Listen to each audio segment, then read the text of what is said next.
I know I haven't been uploading much lately. It's because I have big changes coming after these 4 reviews. I think it's going to be wonderful to and explore new kinds of reviews. Without saying anything else, let's get some new movies done. So I meant to review Thunderbolts when it came out, but before I decided to make changes to the channel, I developed an ear infection, so I didn't have the urge to record my review after seeing it. So basically, Thunderbolts is about a team of anti heroes who go on a dangerous mission that forces them to confront their dark pasts after finding themselves in a death trap. Alright, so this is the latest movie in the MCU. And the MCU is very hit and miss lately, but I was very excited for Thunderbolts. Out of the 3 MCU movies that are coming out this year, this one was my most anticipated one of the 3. I wasn't too sure about Fantastic Four until I saw the trailers. The trailers kind of made me excited for it now. I'm hoping Marvel does a good job, because Fox sure the fuck couldn't. But anyways, Thunderbolts. What did I think of Thunderbolts? You've been waiting almost a whole month for me to get my review out for Thunderbolts, which I apologize for. I fucking love Thunderbolts. Thunderbolts is an incredible MCU movie. It is definitely one of the best post-Endgame. I don't think it's the best. I do prefer Guardians of the Galaxy Volume 3 and Deadpool and Wolverine over this. For me, this would be about on par with Shang-Chi. Also, I like Spider-Man No Way Home a little bit more than this too, but yeah, this is definitely one of the best post-Endgame MCU movies. It has incredible action sequences. I love the characters. I thought they all worked well together. Even characters that I didn't care for in previous MCU entries, I liked here. Mainly Taskmaster. I actually kind of liked her in this. I did not care about her in Black Widow, but here, they did a better job with her. So, yeah, good job, Thunderbolts. David Harbour as Red Guardian, he's easily the best part. Bucky Barnes, he's always good. Fucking, Black Widow's sister, I always forget what the fuck her name is. She's really good here too. Florence Pugh does an amazing job playing as her. And then, of course, yeah, David Harbour, fantastic as Red Guardian. And yeah, this movie's thrilling. It's surprisingly dark. There's a lot of, surprisingly deep stuff in this movie that I never thought I would see in an MCU movie, but kudos to Thunderbolts. It pulled it off. There's some humor in this movie, and I will say some of the humor is not very good, but this movie does cut back on the humor compared to a lot of other recent MCU movies, which was great. It lets itself have a balanced tone. It lets itself, be serious while also being funny at the appropriate times. So yeah, Thunderbolts, I highly recommend it. It's a very fun MCU movie with really good action. I love the characters. Just that some of the humor doesn't quite mesh with me, but at least they cut back on it. So there's that. I thought it had a great story. It dealt with some darker themes, which I appreciated. If you haven't seen Thunderbolts yet, I would definitely check it out. I am going to give Thunderbolts an A. So yeah, there's been a new Final Destination movie out, and yeah, it's been 14 years since Final Destination 5. That's fucking crazy. Definitely doesn't feel that long. I'll just say that. So anyways, what's Final Destination Bloodlines all about?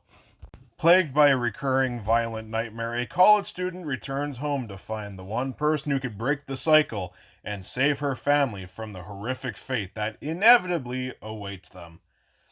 Okay, so Final Destination Bloodlines. I just read the IMDb description because no spoilers here. There is definitely stuff to spoil in this movie. But I will say, I really enjoyed this movie too. It's definitely one of the better installments in this franchise. Maybe I might do a ranking of these movies at some point. But yeah, this is definitely on the higher end of the ranking. I think this movie was a blast. If you like gory deaths, you're going to love this movie. There's plenty of them, and it looks great. I wish I would have seen this in IMAX, because man, this movie would have been phenomenal in IMAX. I just gotta say that. But yeah, lots of gory deaths. I actually liked the characters in this movie. Not the best rounded characters in the world, but I really did enjoy them. I really enjoyed watching them, and plus it's just as enjoyable watching them die too. Because yeah, the deaths in this movie are pretty fun. Although I will say there's one death that gets kind of repetitive because it happens more than once. So I thought I'd just put that out there. But also, the main reason to see this movie is the late Tony Todd. Rest in peace, you were a horror legend. He is also really good in this movie, and yeah, it felt good seeing Tony Todd in a new movie. This movie definitely makes better use of Tony Todd than that fucking 2021 Candyman movie. Fuck, that movie sucks. I might review that later on too. But yeah, if you just like good fucking gory deaths, the classic Final Destination formula put to good use, and seeing Tony Todd on the big screen, I definitely recommend Final Destination Bloodlines. It's a fast-paced movie. It's very entertaining. Just, it has that repetitive nature when it comes to like some of the deaths, but other than that, really enjoyed it. Also, adding like a more family-centered situation into this movie also was a nice touch in this movie. So yeah, I just thought I'd point that out there too.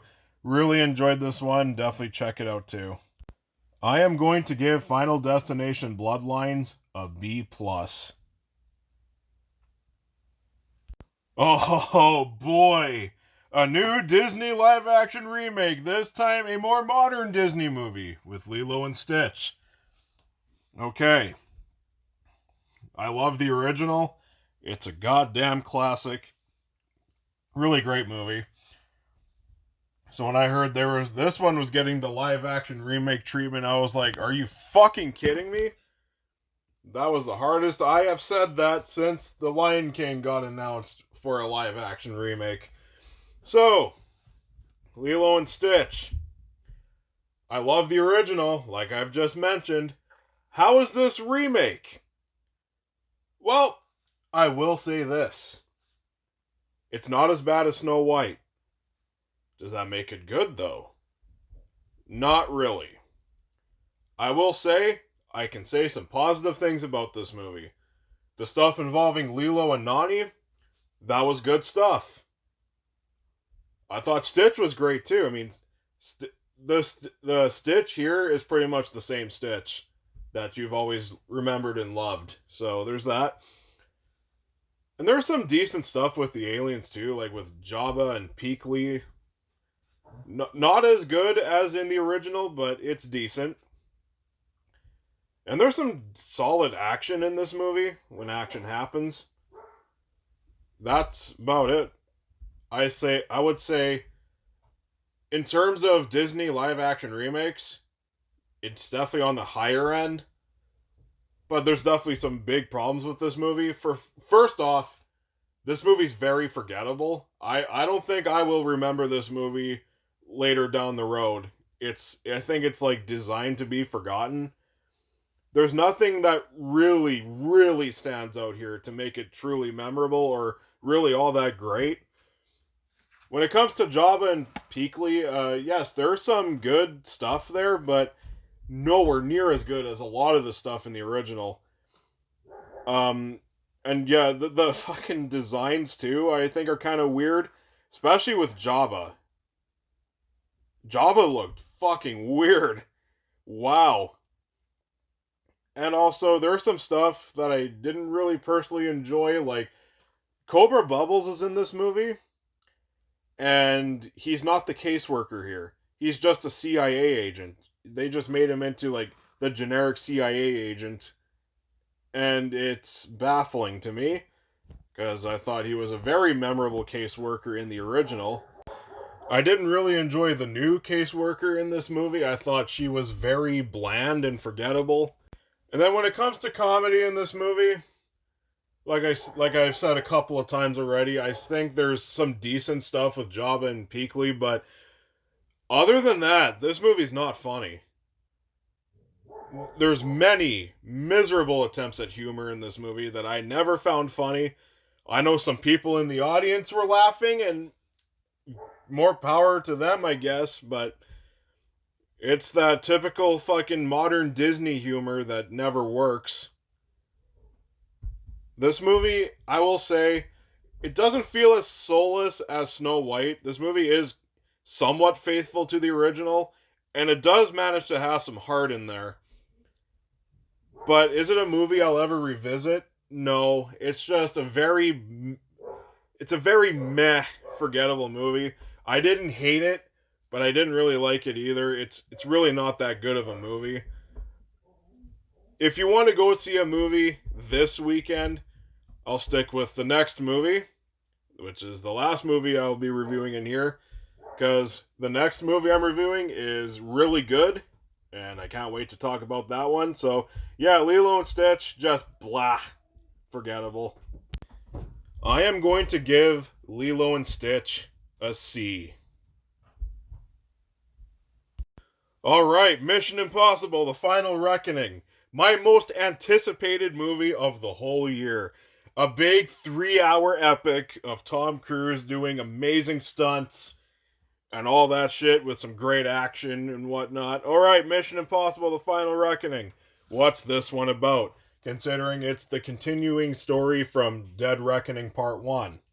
So on this one, Ethan Hunt and the IMF team continue their search for the terrifying AI known as the Entity, which has infiltrated intelligence networks all over the globe, and with the world's governments and a mysterious ghost from Ethan's past on their trail, joined by new allies and armed with the means to shut the entity down for good, Hunt is on a race against time to prevent the world as we know it from changing forever.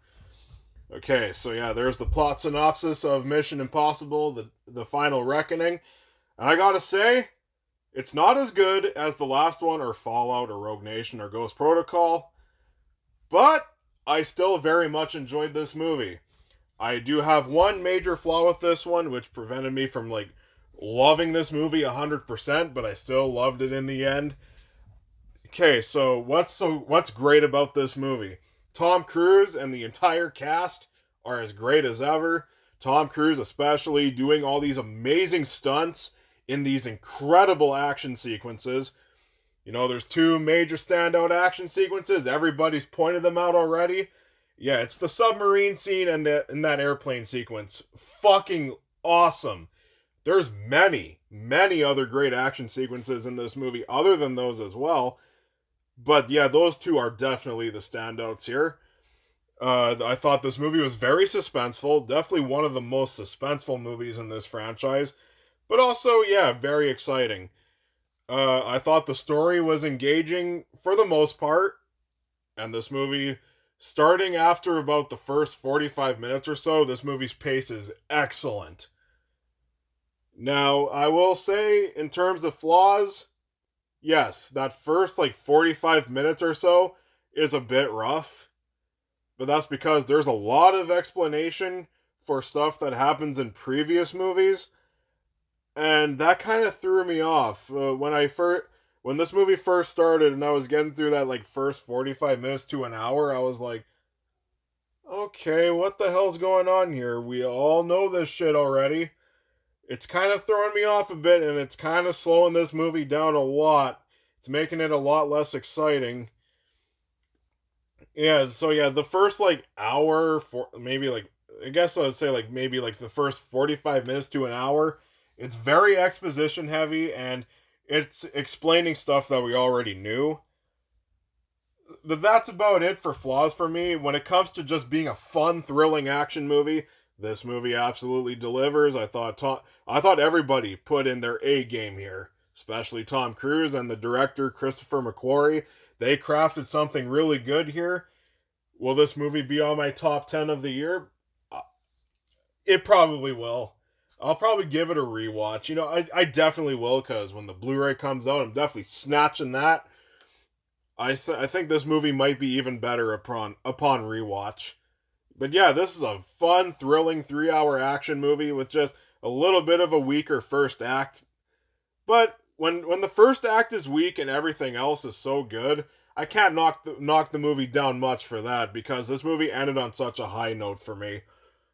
It's definitely one I'm going to remember for a while. It's definitely a worthy addition to this incredible franchise. I am going to give Mission Impossible: The Final Reckoning an A. Okay. I mentioned at the beginning of this video before I got these reviews done that there would be some changes coming to the channel. And what are those changes, you may ask? Well, it's involving my reviews. So, hear me out. I am starting a blog. So basically, how I used to do my movie reviews, mainly for new release reviews anyway, I used to have a different blog. I took it down because the reviews were pretty bad, but I'm going to start a new one, a new fresh one, and it's going to be great. This blog is going to be for my new release reviews, but I will put a link to these blog entries on the posts section on my channel. So there won't be any more new release reviews on the channel, at video form anyway. They're moving to my blog, but you'll still get to see them because I'll be posting links to them in the post section. What I'm going to be doing for the channel instead is I'm going to be reviewing older movies. I'm going to be reviewing movies I've always wanted to review, like I want to review some bad spoof movies. I want to review some classics that I've always wanted to touch on. And, of course, in October, there's always going to be those horror reviews. I'm thinking I might keep 31 Days of Spooks around, because last year's 31 Days of Spooks started off really poorly in terms of a view count. But when I completed last year's, the view count went way up. So I kind of spoke too soon when I thought I was going to end it after this year. I might keep it around permanently if the view count becomes really good for this year's. So there's that. But yeah, I want to touch on like older movies that I've always wanted to cover on here. You know, just to spice things up a bit, just to kind of change things around. I think it's going to be great. I want to some reviews I really want to get done are I want to finish my DCEU reviews before James Gunn's Superman comes out in a couple of months. I still have a few left to do. I think I stopped after Aquaman, but I was getting really burnt out at the time because I was trying to do that and new release reviews at that time as well. I couldn't keep up with everything, so I put those DC reviews on hold for a bit. But I'm going to start that up again before James Gunn's Superman comes out. And I also want to review some Godzilla movies too. Fuck, that would be great. I've always wanted to review Final Wars because, my god, that movie's fucking insane. And I can't wait to talk about it. So yeah, I'm starting a blog for the new release reviews. And I'm going to reserve this channel for older movies that I want to touch on. That's basically the gist of what I have planned. But you'll still get my top 10 best and worst of 2025 in video form. I'm going to do that in both blog form and video form because I love doing those lists. So there's going to be that. So anyways, yeah, look forward to the changes coming up. It's going to be a blast. And I look forward to you for more reviews of older movies this time going forward. So anyways, see y'all later.